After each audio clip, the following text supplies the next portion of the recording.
Hello and welcome back to Heartbaked. We are on Radley's route and we are on the failure episode. So let's get right into this chapter and fail to our heart's content so I can get you guys the right awesome ending in the next little episode you get right after this one. Shall we? I took a deep breath and looked out the window. It had to be at least 8 in the morning and I still hadn't gotten out of bed. My eyes were tired and my cheeks burned from crying all night. I don't even think I got any sleep at all. I clutched my pillow closer and curled around it, burying my face into it. "Tyga?"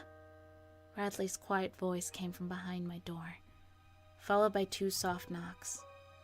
"How did you get in here?" "You left the back door unlocked again." He sounded upset, as he should be. I would be upset if somebody did the same thing to me. He tried to open my door, but luckily I didn't forget to lock that one.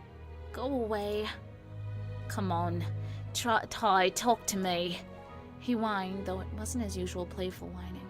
"No." "Ty, please." "No, go away." I heard a shuffling noise that was followed by a soft thump. "I'll be here when you want to talk." He was sitting outside my door. I let out a small groan and rolled over to face the wall. I was hoping he would have just not come today. I heard a quiet humming sound and realized that Radley was singing to himself. The tune was familiar and I recognized it as the song his mom used to sing to us whenever one of us was crying when we were little. As hard as I tried to ignore the humming, it was rather soothing. I wiped a few tears away and pulled my blanket over my head. "Radley, just go away." The humming didn't stop. I wasn't even sure if he heard me. He didn't leave.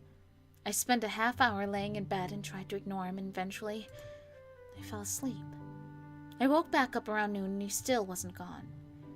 "Radley, just leave already," I called out groggily, peeling myself out of bed. "Nope, not until we talk."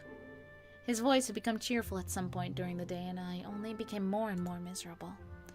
How could he be here, trying so hard to talk to me, even after I told him I was just using him? Even after he found out that I've been an awful friend, that I was just going to break his heart after the cake was made. I couldn't stand it anymore, just laying here with him waiting so patiently outside. But I couldn't face him. I looked around for an escape and saw my window. It wasn't too far from the ground. I could easily jump out of it. I hurried to get myself dressed and slid the window open as quietly as I could. I grabbed onto the window ledge and lowered myself as far down as I could before letting go of the ledge completely and dropping to the ground. "Oh, take it." "Okay, Tiger." "Okay, Tiger. What now?" I sighed and walked away, behind buildings for a while, then towards the town square. I wanted to find somebody to talk to about this, but the only person I really knew was Radley. Of course, there was also Carver, but why would I ever talk to him? "Because you have no other options, Tiger." I muttered and rubbed my cheek. It seems my feet were thinking the same thing. When I looked up, I was standing outside of his shop. A quick peek in the window told me that there were no customers inside, so I quietly dove into the shop and wiped a few stray tears away. Why wouldn't the stupid crying stop? "Oh, Tiger, I see you finally realize that I am the better baker. Coming in here 2 days in a row, is this a new regular customer I smell?" He burst into cartoony laughter, then stopped when he actually looked at my face. I can't believe I'm here doing this, but I need somebody to talk to." My voice cracked. Carver looked conflicted, like he wanted to know what was wrong, but he also wanted to tease me some more. I knew this was a bad idea. "You can come sit in back."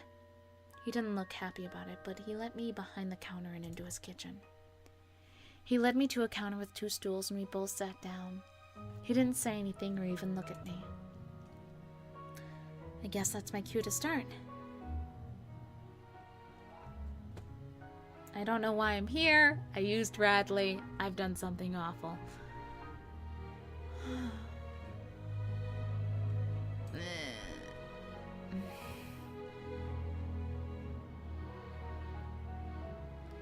Let's just start with it.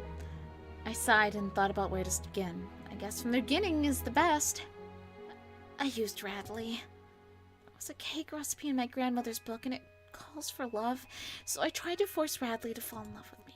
And then when I told him why I wanted to go on a date with him, he told me it was okay.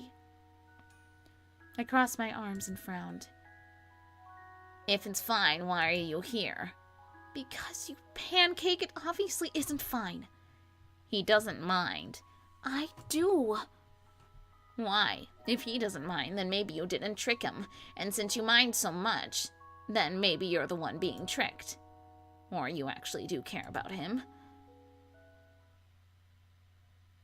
Wow, that just ends there? Or you actually do care about him. Ending number 5. Not such best friends. I mean, like, if you're gonna end an episode anywhere, I guess that's chapter anywhere. You just ended in the middle of talking to Carver, I guess. I don't know. That one was okay. It was kind of... The other ones made me feel more, but, like, I don't know. The other ones made me feel more. Benjamin just made me feel terrible. Just terrible. And Carver also made me feel very, very terrible. Radley's like, whatever.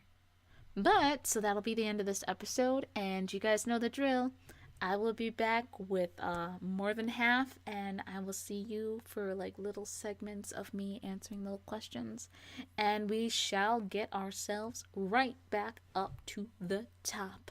All right. See you guys in just a little bit.